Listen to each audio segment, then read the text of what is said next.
Wakati umefika wa kumtambua Rose Muhando kuwa kama bishop wa waimbaji Afrika Mashariki, mtume katika idara ya uimbaji, katika idara ya kumsifu Mungu.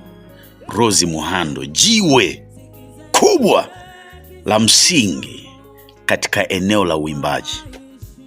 Wakati umefika, yani tuwe wawazi tu, wakati umefika wa kumtambua Rose Muhando. Sio kumtambua kwa majungu. Nasema hivi, kumpa heshima yake. Mpeni heshima huyu mama, apewe heshima. Kuna siri kubwa Mungu ameiweka kwa huyu mama. Elewa hiki ninachokwambia leo. Kuna waimbaji mliinuka mkasema tunataka tuimbe kisasa zaidi ya Rose Muhando. Ule uimbaji ni wa kizamani. Wengine walishapotea, hawapo kabisa. Kisasa heshimu waliotangulia. Kisasa ndo kidudu gani? Nataka niimbe kiwango cha kizazi kipya. Leo yako wapi? Wengi wamepotea. Huyu mama anatakiwa umheshimu. Usiseme nataka kuimbe umzidi. Huwezi kumzidi. Kwanza kwenye huduma hatufanyi ili kuzidiana. Wote unataka niimbe, siji nibadilishe, nifanye hivi kisasa. Ni kweli tunataka kwenda na kisasa, lakini heshimu waliotangulia. Level ya Rose Muhando ni kubwa mno. Ameimba huyu mama, maelfu wamemjia Kristo.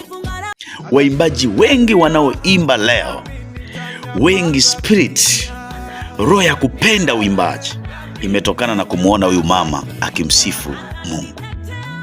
Wakati umefika wa kumpa Rose Muhando heshima yake.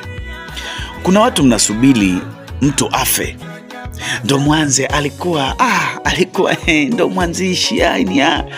Ni huyu, kwa kweli huyu ametusaidia, tasnia yetu imefika hapa, ni huyu. Nyinyi, hiyo ni unafiki. Mpeni heshima.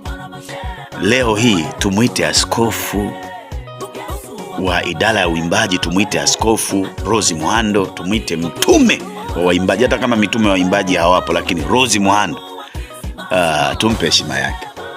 Fanyeni hata katamasha basi kumheshimu akiwa hai, sio mvizia amekufa ndo mnaanza kutafuta waandishi wa habari.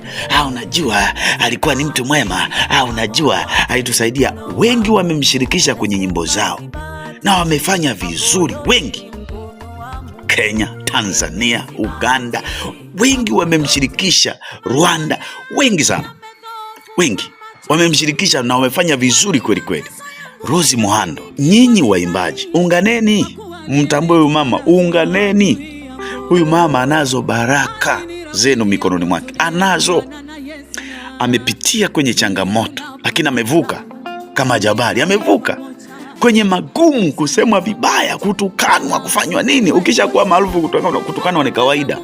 Wengine bila sababu, wengine wanakushambulia. Ni kweli sometimes unajichanganya, lakini kwa sababu ni maarufu unajikuta na Mungu anakusaidia, unarudi. Yeye ameendelea kusimama. Yupo sasa hivi bado, alafu na moyo mzuri. Ndo mwimbaji pekee ambaye amejitahidi kufungua milango ya watu kumfikia, kumshirikisha. Waimbaji wengine walishafunga milango, yani wameshasikika kidogo tu, ishakuwa maarufu, wamefunga milango, hata kushirikisha hawezi. Yani kumsupport mwenzako uingize sauti yako uwezi. Lakini huyu mama amekuwa akiwasupport wengi sana. Mpeni heshima yake. Mpeni heshima yake tu, yani tusifike mbali. Hebu mfanyeni kuwa mwenyekiti wa waimbaji Afrika Mashariki basi. Awe mwenyekiti wa waimbaji Afrika Mashariki, awe askofu wa waimbaji Afrika Mashariki. Mimi nakwambia Rose, wewe tukupe tu heshima yako ukiwa hai kabisa. Mimi nasema sasa, uko hai, nasema nimeamua kusema tu, uko hai. Tukupe heshima yako. Mungu amekutumia, sio wewe, ni kwa utukufu wa Mungu, lakini Mungu amekupa neema ya kutumika. Madhabahu iliyo ndani yako imeinua wengi, imeokoa wengi.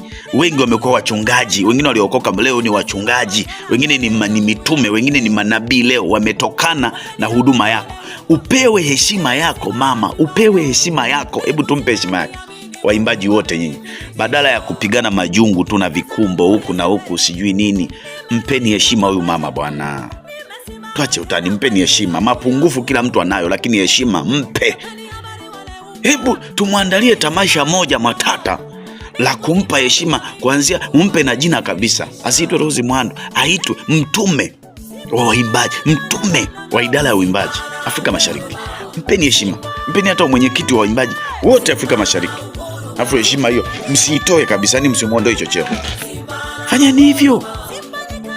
Nasubiri skendo tu, navizia skendo tu, akipata tatizo ndo mwanze yani tulisema kwenda huko. Tulisema nini? Nasubiri afe, akifa ndo mnaanza alikuwa ni mtu mwema. Hatutaki hizo. Mpeni heshima huyu mama, mpeni heshima.